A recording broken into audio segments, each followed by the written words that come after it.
Hello everyone, চলে এসেছি জামাই ষষ্ঠীর একটা মিনি ভ্লগ নিয়ে। জামাই ষষ্ঠী নিয়ে কিন্তু এই বছর আমি ভীষণ এক্সাইটেড ছিলাম।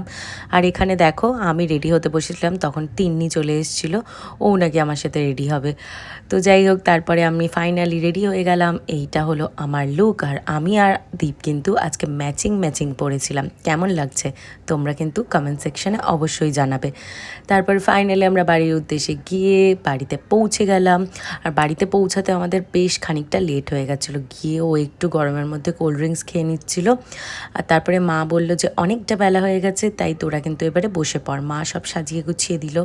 তারপরে এখানে যা যা নিয়ম আছে মা সব করে নিচ্ছিল, আমাদেরকে আশীর্বাদ করার নিয়ম আর যা যা।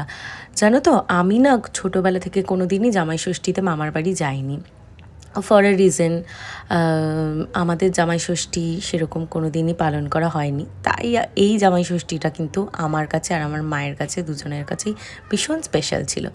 তো সব রিচুয়াল শেষ হলো, এখানে গিফট দেওয়া নেওয়া হচ্ছিল।